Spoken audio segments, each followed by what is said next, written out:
Girish has completed 50 years of his life in cinema, and now we have to dwell into images, lights, and shadows. We were discussing what is this images, shadows, and lights from last evening. Sir, it is almost 50, you have completed 50 years in the cinema world. If you look back, how it, how do you see that? Because you are not a cinema enthusiast when you were a young Girish Kasaravalli. You were a pharmacist. Then you turned into a cinema maker. And a lot of things happened. How do you look back into it?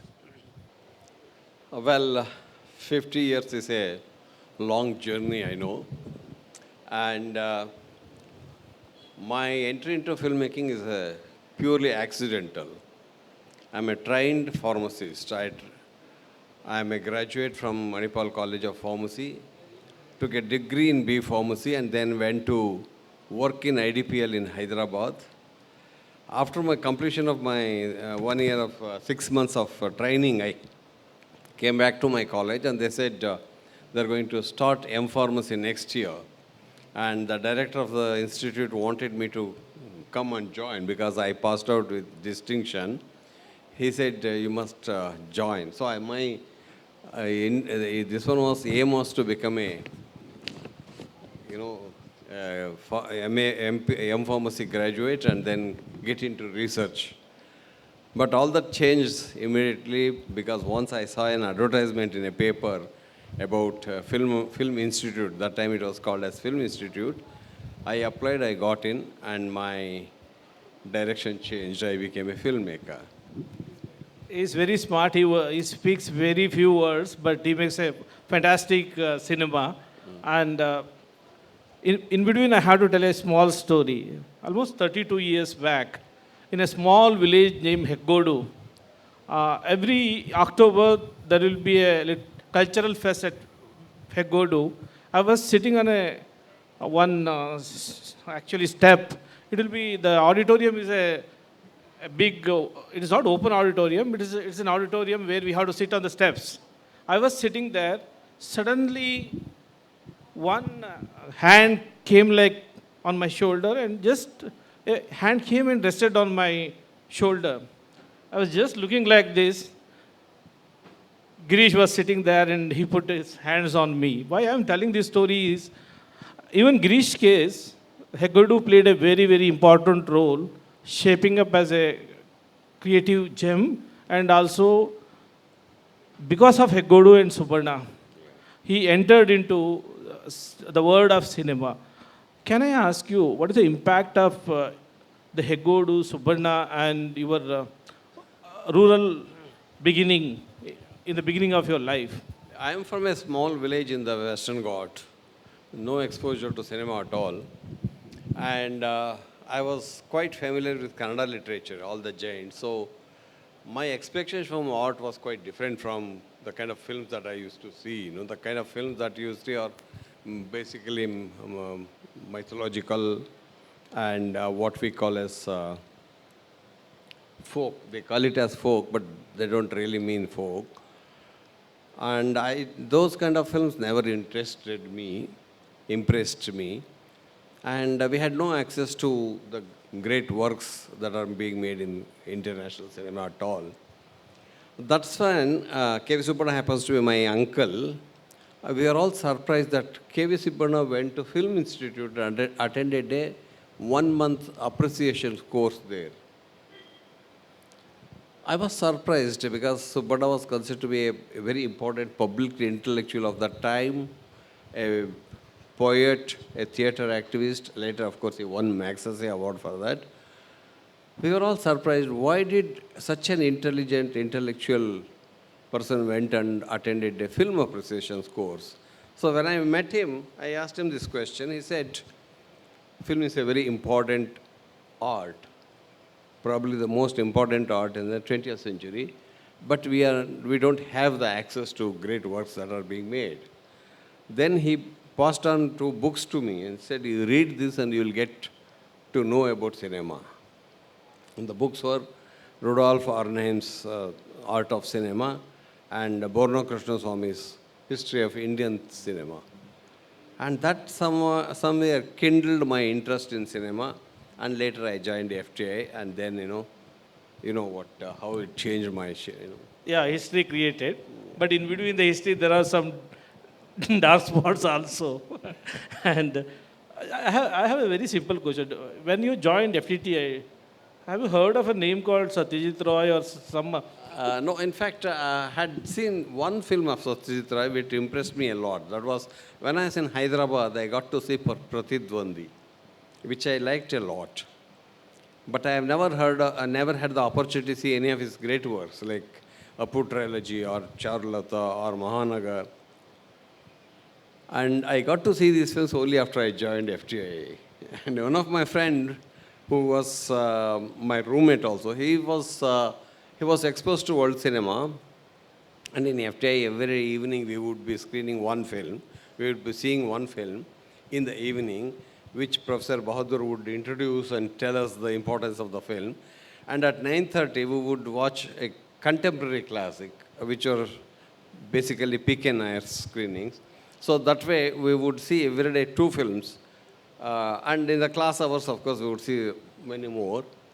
And my friend kept telling, after watching each film, he would come back and say to me, no, these films are not great.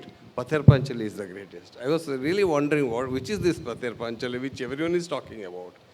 And then I got to see this film, and I know why these people were praising that film so high. So you entered in a FTTI somewhere around 70s, if I'm correct. Yeah. And Girish was the Girish Karnad, one more Girish from Karnataka. The legendary Girish Karnad was the director of FTTI. Yeah. And you were the student at that moment. Yeah. In fact, Karnad was the director of FTI, but he never took classes. He never interacted with the students. He was only looking after the administration. So in that sense, he was the director of Film Institute, but he was never interacted with the students. That's very interesting. The story goes forward also. Yeah. So he was a student of Karnad, and Karnad never taught him anything. That's the story. And see, when you entered FTTA, and I think before that only you had a taste of Akira Kurosawa, Rashomon, have you seen it? No. It happened I hadn't seen any of the important works till I joined FTA. But FTA experience was great, First day you were shown Wages of Fear, then the next day you were seen Bicycle Thieves, third day Rashomon, fourth day Wild Strawberries. Like that, it went on. We were exposed to all great classics within 1 month or 2 months, So that was a great experience, because for a villager who had never seen any important films so far, getting exposed to all these great classics, one after the other, was a mind-boggling experience. Even in the, not only scripting or directing, even in a technology wise also, you were not aware of anything about cinema before you joined. Not at all. No way. I wasn't aware of anything about cinema. How did FTTI shape you, not only you, a generation of filmmakers later, they became the masters of parallel cinema in India? In fact, FTI in those days, Professor Bahadur, Professor Bhaskar Chandarkar, Nirad Mahapatra were all teaching there. And it was a great experience, learning experience for us, especially the teachings of Professor Bahadur. He would analyze films days together, picking up each scene, picking up each frame and explaining how and why it makes an impact. That's when I started realizing the importance of the image. Till then, for me, cinema means a storytelling, gadget. But he told me, it's not the storytelling that is important, it's the creation of images that are important. So that's when my fascination with images started.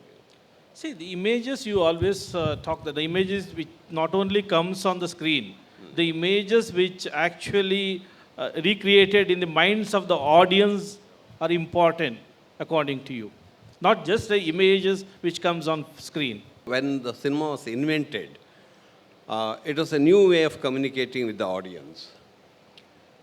So at that time it was silent era. So people thought the basic element of cinema is the visuals.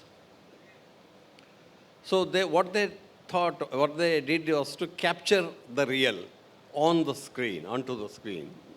And they gave importance to that. But it's only after the Soviet filmmakers started working on that, they said, image, just capturing the image is not the important thing. It's, synthesizing the image is important.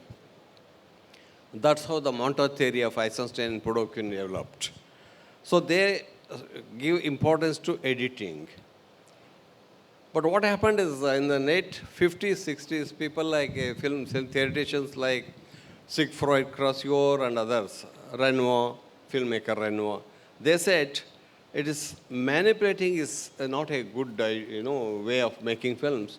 So they started presenting films. That's when the André Bazin's theory of having continuous time, continuous space, and things like that happened. So like that, for every 10 years or 15 years, the grammar of cinema is changing. It's changing even today. Say earlier they thought visuals are the basic element of cinema. Later they said montage is the basic element of cinema. And in 40s, they doubted the very notion of montage itself. Because, say, Eisenstein basically said, it's a stimulating an image through a certain kind of ideological tenet should be the purpose of the filmmaker. Later filmmaker, especially filmmaker like Renoir, doubted that, and they disputed that. They said, you are actually snatching the autonomy of the viewer because you are conditioning him. So give them the opportunity so that, they interact with the film the way how they want to. And that's when Bazin started talking about the importance of the sound and not of the image, And later, of course, this manipulation, the Eisensteinian manipulation of images, a lot of people started disputing with that. They disagreed with him. And then this whole process of lengthy takes and non-manipulative images started emerging. And later what happened, people started understanding cinema in a much, much complexer ways. In the 90s, they said, the visual, Godard said cinema is not a visual medium, it's an audio-visual medium, he said. He said sound is as important as the visuals. But post 80s, 90s, things have changed. The Iranian cinema started talking about non-manipulative images. Abbas Kiarostami is on record saying that even Bicycle Thieves is not a realist film because he is still manipulating the audience. Using music, using a child actor, he is manipulating us towards certain, looking at real with a certain perspective. So the Iranian cinema taught us how not to manipulate the images. So people started working on that. This is the 90s. And in the 2000 to 21st century, that space is not the element of cinema. Time is. So now everyone is looking at cinema as the expression in time. Because this is the only cinema, this one, which no other art can use, see. In fact, literature cannot use time the way how cinema uses. The music can only work on the time, but not on the space. Painting can only work on the space, but not on the time. The only two arts that can work on time and space are the theater and cinema. But theater, it's slightly stylized, codified images. So the real, or the real within code can be, captured only in cinema. That's when all these arguments started, The purpose of cinema is not to manipulate, but to present the real to the audience so that they can intervene, see the real. Somebody asked Griffith, why are you making film? He said, I want them to see the real. What he meant by see the means, it's not just watching, but going beyond. Uh, that's how the later films started operating. Their intention was to go beyond the surface. And that's when they started using images, sounds, editing, architecture. So, immersing fully into the images, lights, and shadows, I want to hear two stories from you for the sake of the audience. One is about Chomanadudi, what happened when you were a assistant director in it, and because there are a lot of uh, lies we can say about your degree and in the meantime, a lot of dramatical thing happened in his life. Another one is we cannot forget Gata Shraddha because it's 50th, almost 50th years we are reaching with Gata Shraddha, and it is considered as one of the finest. If you select 100 pictures in the world, Gata Shraddha stands one in among those 100 cinemas of the world, and National Archive of Paris actually recognized it, and it's in the archive. And again, it is restored recently. Recently, it was Yeah, restored. it was restored. Very few classics in the world have been restored, and one of those classics is Gata Shraddha. Can you please shed a light on both of them? What happened during Chomanadudi and how the Gata Shraddha took place? Because that script is rejected once upon a time. Well, uh, that's something which I normally don't talk about. But since you have asked me, I'm telling you. So, Chomanadudi was a film, based on a novel by Dr. Shivram Karant, a novel which I liked very much, and I wanted to make that into a film. But when I was still in the FTI, when I was in the final year, Baby Karant announced this film. He wanted to do a film based on this novella of Dr. Shivram Karant. And you all know that Baby Karant is a legendary figure in theater, but his experience cinema was not much. His exposure cinema was not much. So Subarna, who happens to be my uncle, who was a good friend of Baby Karant, he wrote a letter to me, said that he must go and assist him so that, the film comes out properly. But at those days, FTI didn't permit the students to go and work outside. I want to make sure that he was a student in the FTA Yeah. at that moment. I was in the final year. So I think you're 24 at that yeah, moment. Karant came to the FTA and met me. He said, will you come and work with me for Chomanadudi? I said, I really love to, for two reasons. One is, that's one of my favorite novels. The second is, I wanted to work with B.V. Karant because I have heard so many stories about his creative energy and things like that. Because you see, in FTI, we are taught about technique, but not about how to extract good performance from the artist. Whereas everybody talked so great about Karant's ability to extract outstanding performances from the people, from the artists. So I joined that unit, but then the FTA didn't give me permission. So by the time I finished that and came back, they suspended me from the college, university, from the institute. He has been suspended in FB. For not obeying the dictates. But I still don't know why did they target me, because there are other two colleagues of mine who went and worked with somebody else and they were not suspended, whereas I was suspended.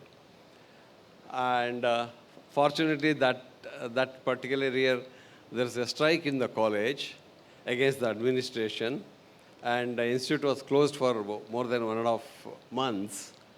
And when I went back, there are 10 demands. They added one more demand that Girish should be taken back. So that's how it happened. They took me back. And Did you really got your degree from the FTA up to now? I'm not a FTA graduate yet. Is not actually. But my film got the Best Film Award in the FTA as the Best Student Film. And later on, it went to win the National Award as the Best Experimental Short Film of the Year. But I am still not a He has FTA not event. got that lotus, golden lotus. I didn't get that award, FTA award. But interestingly, Gatashadha made it to happen. In Yeah. fact, Chomandodi would have been your first film. You missed it, but you made it through Gatashadha. Gatashraddha. How that happened? Because the thing is now, even after 50 years, it stands tall and still in the world of cinema. How that happened? For the sake of the audience, I'm asking this question. Yeah, that's based on a short story by Dr. U.R. Ananthamurthy, which I read when I was when the when the short story collection was just published. It's a short story collection called Prashne by Ananthamurthy, and it had only 6 stories, except the first story. All the remaining 5 stories are outstanding stories, out of which Gatashadha impressed me a lot. 2 simple reasons. One is I'm also from the same village, the village from which Ananthamurthy hails, and then I've seen a lot of people who were outcasted through performing Gatashraddha. And more than that, I think structurally the story is very beautiful. I didn't understand it when I read it first before joining FTI, but later when I joined FTI, they started explaining what is the importance of the story, how does story transcend its space to become a discourse, what is the structuring of a story, how should one story be structured. Then I thought it's very ideal for a good cinema. I am on record saying that it's such a beautiful story. Even if somebody else would have had it been made by someone else, even then it would have been a great film, a good film. But I don't think so. That Because he's from the same, in fact, I'll not explain it. Can you explain about what is Gatashraddha for the audience? Just within 1 minute or 2 minutes. Gatashraddha is a ritual of excommunication, which is actually, if you look at, if you go deeper into it, it's a ritual of liberation. People, persons who do not have offsprings, the male offsprings, they perform Gatashraddha on themselves. Shraddha is death ritual, and thereby they get mukti. But irony is that this ritual has been used by the caste, this one, Brahminical order, to subjugate women who do not subscribe to their diktats, So they would normally perform a Gatashraddha to them and then throw her out of the society. So that's Gatashraddha. And see, if we talk about from Gatashraddha to Kurma Avtara, I don't want to go to each and every film because 14 national awards and 4 Golden Lotus Award and many more awards from international level. If you go on talking, it will take another 1 day to talk about all the cinemas you have made, outstanding cinemas. You always say that cinema is not just an entertainment. It should serve as a conscious of society and evoke deep thoughts rather than just entertainment in the minds of the audiences. So that's your stand. Always you took the stand. Yeah. So tell me, explain it. See, in Kannada literary, we use this phrase very often, critical insider. Cinema is neither to criticize the society nor to give them, kind of moral, In fact, it makes you understand yourself better, and through that, it makes you look at the world outside better. So in that sense, it's not only you develop a dialogue with the film. That's why Eisenstein calls watching a film as a inner monologue. You develop an argument within you. So thereby, you grow. After watching each film, you grow because you develop a monologue within you. I believe in that. So I don't want to tell a story. I don't want to preach from the podium saying that this is the right thing. On the other hand, I provoke the audience to see or understand the situation from a bit different perspective altogether. So we all talk about development as the ultimate goal. I make Dvipa saying that look at the same thing from the other side. They are deprived of all the, this one of that modern society gives us. That's it. So you're making the audience view things from a different perspective. This different perspective is what creates a dialogue within our mind. Because all along we have been thinking this as the right thing. Then here is this one which subjugates the whole thing and gives a different perspective. And we develop an argument within ourselves, pro and against the system, and realize our own, realize the situation in a better way, perspective. So cinema is not just an entertainment, it should provoke the thought process of audience, if I'm right. Correct. Yes. And it should create a dialogue within their mind. And it should grow them also as a human being. That's why I say cinema is not merely an entertainment, it's also an enlightenment. It's enlightenment through entertainment.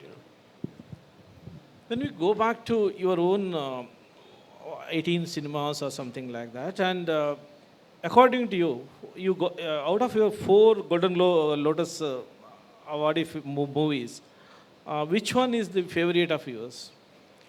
Yes, I have won 4 Golden Lotuses award.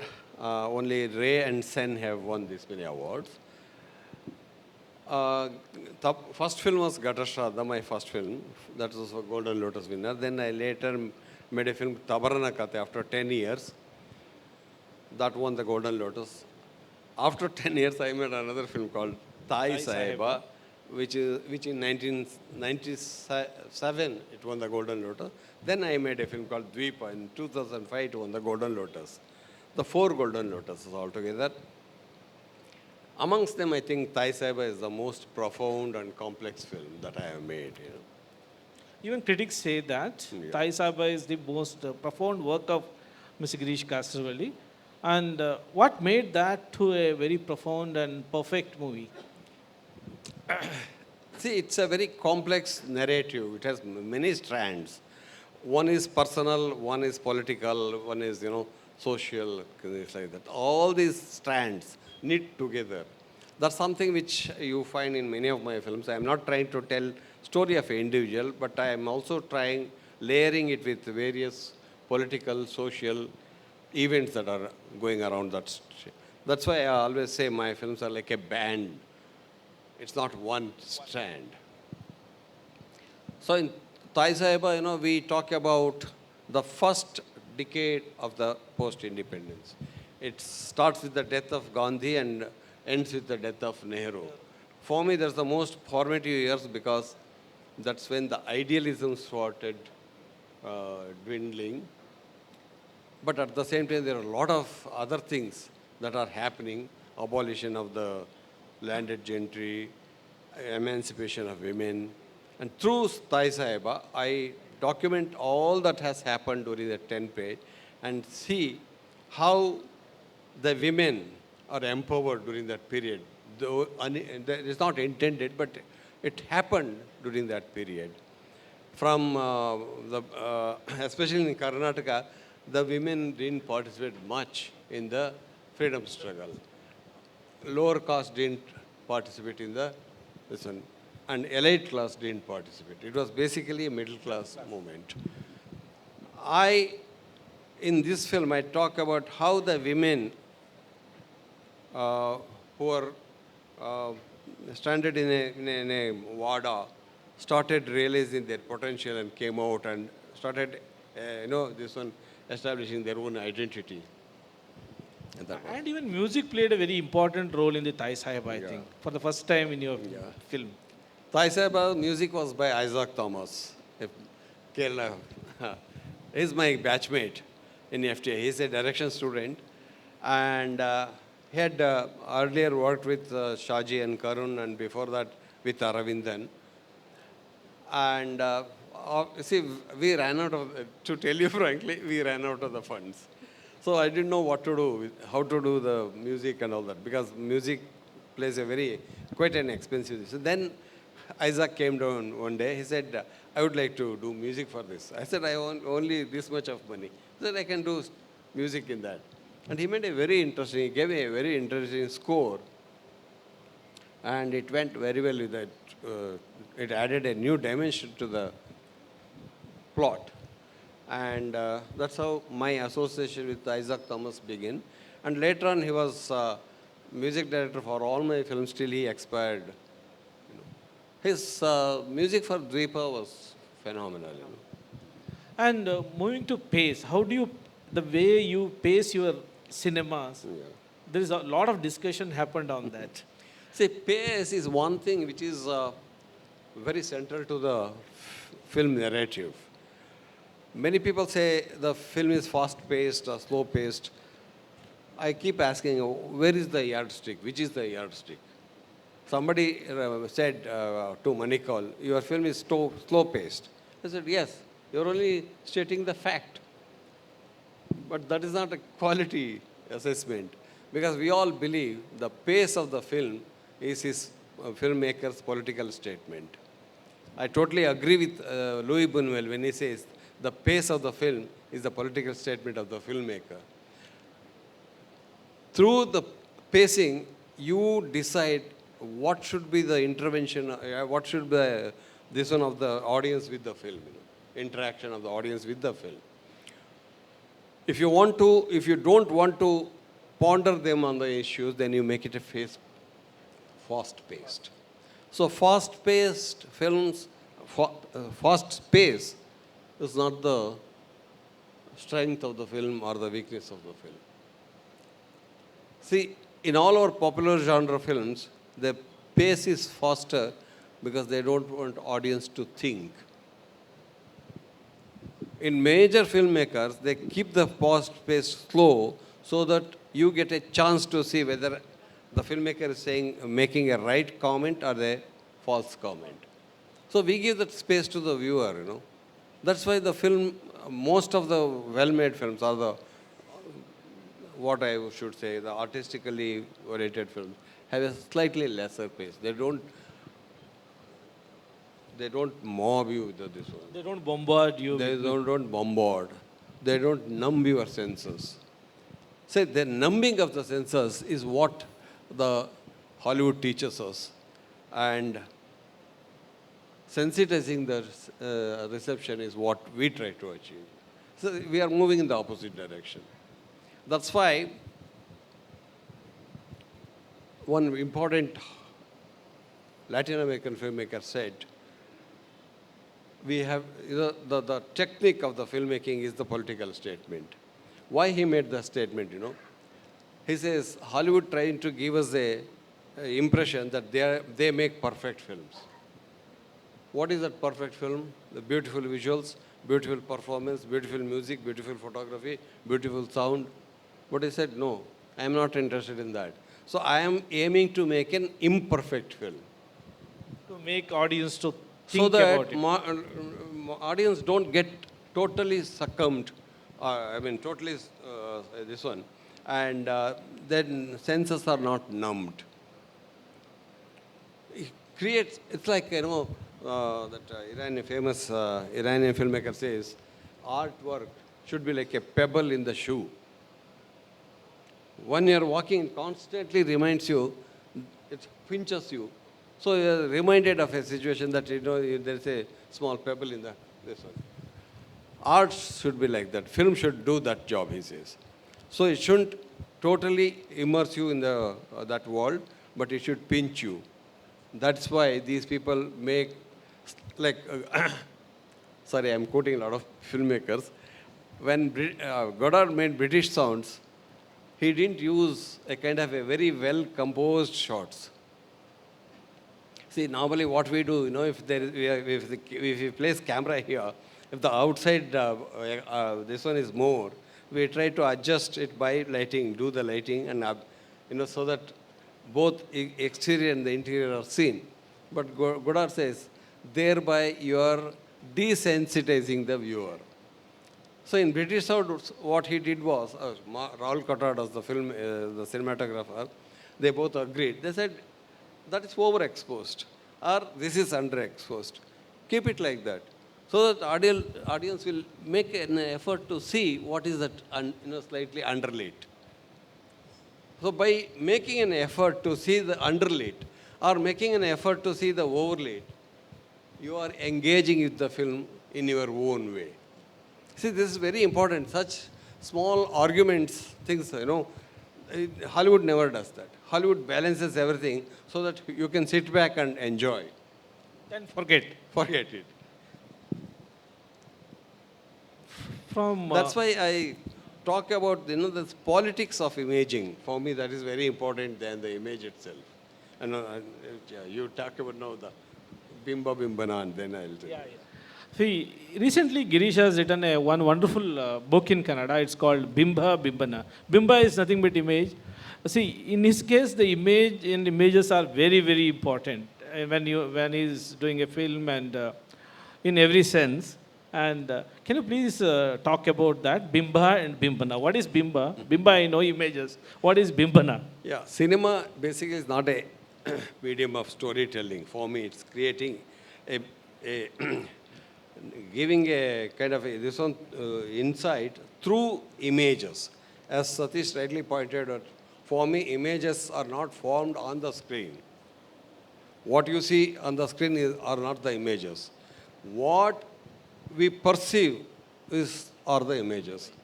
We create images not only through visuals, we create images through sound. See, in many popular films, you always listen to the soundtrack, and at many places, the experience is created through sound. So for me, that is image. Then look at chase. In chase, you create an experience through juxtaposition. So that is image for me. Architecture, details, everything is image for me. So the image is not formed on the screen, it is formed in our mind, in the mind of the audience. That image changes with the different audience, no? Of course. We create an ideal image and an ideal viewer, and keeping him in mind, we create the film, we create the images. That image is what matters to me. And the filmmaker, see what happens, the visuals are created, sound is created through equipment. Anybody can do it. If you place a camera here and shoot this one, I get an image. But a filmmaker is not interested in this image. He is he's actually trying to create an image in the mindscape. This is technique. If you place the camera here and capture, that becomes a technique.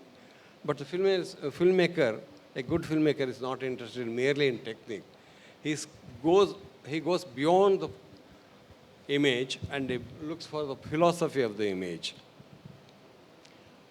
What is that? The philosophical tenet, we get only two things, See, this light, camera, then lenses, the movement, music, sound, mono sound, they are all technique for me. What is more important for a filmmaker is not these details, but how does he create that image in the mind? And it is possible with only two things. By altering the time and by altering the space.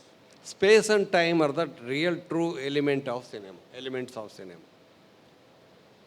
Can you define time? You can experience time, but can you hold on to it? Can you capture that? No. So it's through experience you realize time. Similarly, space is also like that. We know that it is glass. It's kept on the table. But both these things are details. That is not space. Space is something. How do we define space? There is a beautiful poem by one of very important Kannada poet, Gopalakrishna Adiga, who says, "Ulidaddu akasha, holedaddu nakshatra, ulidaddu akasha." What does it mean?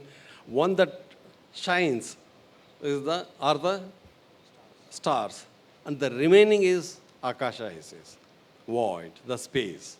So space is defined by what is not there.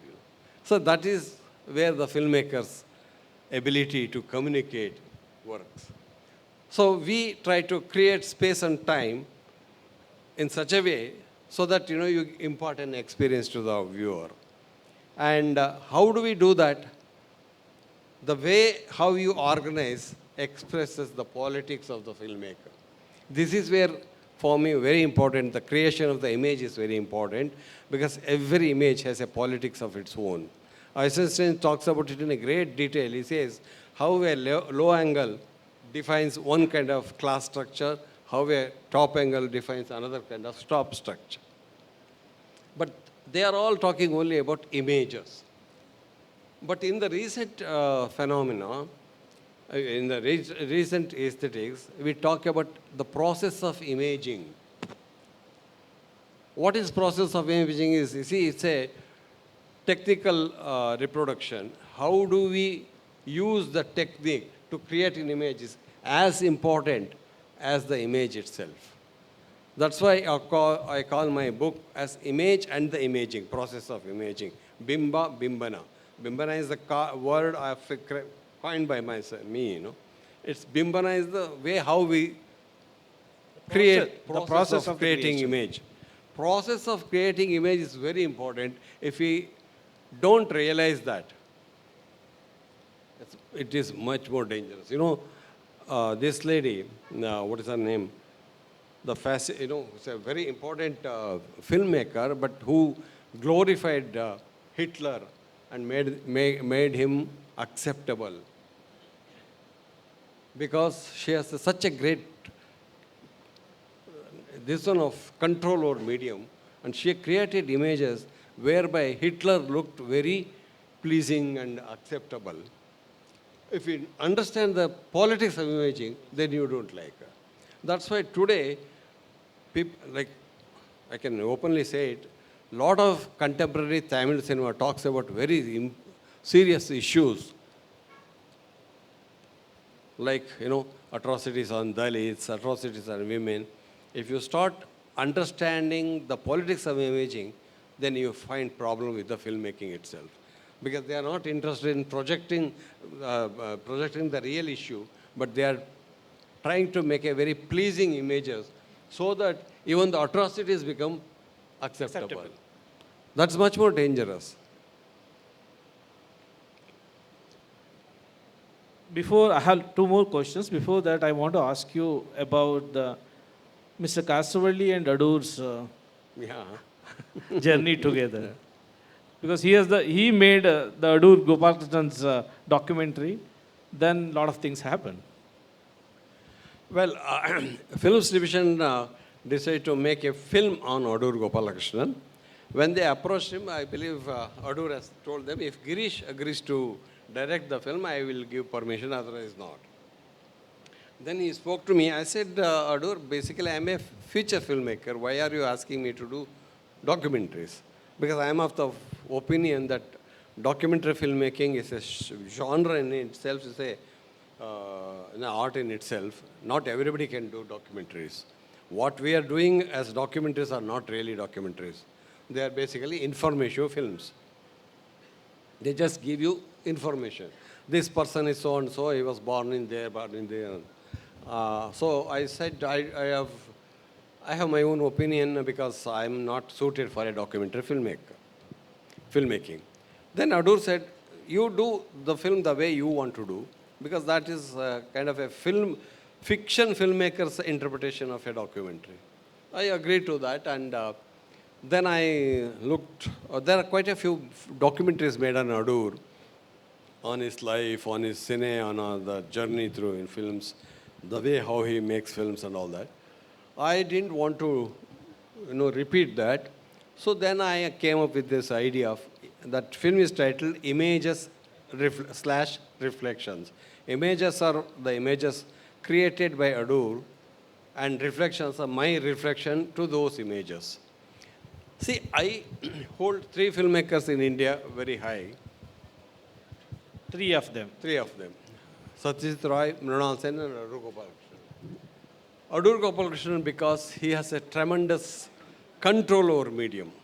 I don't see in many filmmakers, His style of filmmaking, his what we call as mise en scene, something very unique. It is not borrowed from anyone. It's very indigenous, very controlled and restrained.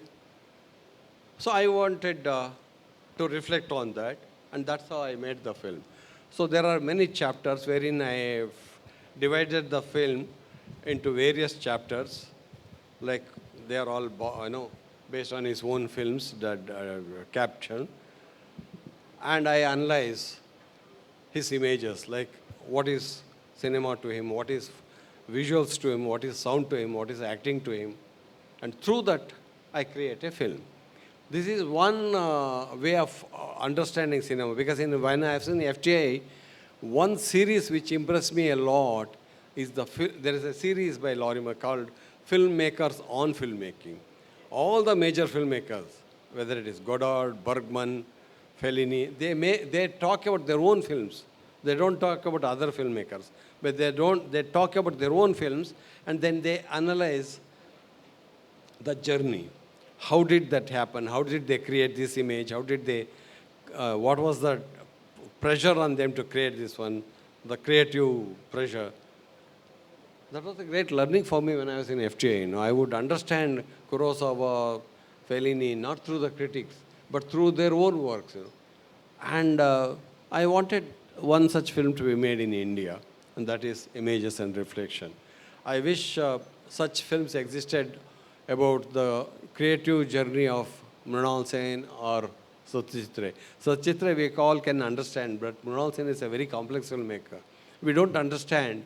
We try to compare the films of Ray with films of Mrinal Sen. I don't know how can it be compared at all, because Mrinal Sen takes a totally ad hoc kind of creation, whereas Ray is very structured. He's like a Renaissance, Bengal Renaissance man. But Mrinal Sen's approach itself is very different. So if only people had attempted to understand films in that sense, through their own words, probably our understanding of these works would have been different. Not only about these masters, I wish such books are written even on popular genre filmmakers. In fact, your book, Bimba Vimana, has to be translated to, especially for the Malayalam, because you love cinemas, you love parallel cinemas so much. I think we are out of time and we have to wrap it up. Before that, I have time for 2 questions from the audience. And yeah, very young audience, and we are, I have 2 questions. My first question is that what makes you say that cinema makes us understand better? Is it because some cinemas makes us understand the morals of the world? My second question is that what has changed in the cinema industry from the 20th century to the 21st century in your experience? Let me answer the second question first. The digital technology has expanded the scope of cinema. See, earlier, the cinema was, one had to work through many years to understand cinema. Today, we all can create images of our own. The digital technology has helped us. So now it's for us to go beyond the established pattern of narration and make films which should take films to roads now. What in the film history in 1960s they tried this, cinema verite, wherein you take the camera directly to streets and capture the real within quotes, not the enacted reality, but the real. Digital technology has that possibility. And we need to understand, we need to make films that uses this technology. And quite a few Indian films are made on those lines, like the one Village Rock Star, Tithi. They're all, using this kind of technology, or the Pebbles that are Malayalam cinema. I forgot the title. They all use this technology. That's a new possibility. Cinema can use that. And come back to the first question, for me, cinema is not merely an art of telling stories, but it's an art of making you realize who are you and what is your relationship with the society around you. So I don't think we have time, but Girish is available here. You can ask two more. I'll give questions to you. You can ask personally with him. One, he always says, literature, cinema is not the extension of literature. That is one statement. And he is working on one more new project now. It's a story based on Ananthamurthi's Akasha Mattu Bekku, if I'm right. And Girish is available. You can talk to him personally. And thank you so much for a wonderful audience. And let's celebrate Girish and Indian cinema. 50th year of his existence cinema, and he made all of us to think and became more humane in our life. Thank you so much, Girish. Thanks for this wonderful conversation. Thank you very much for this opportunity.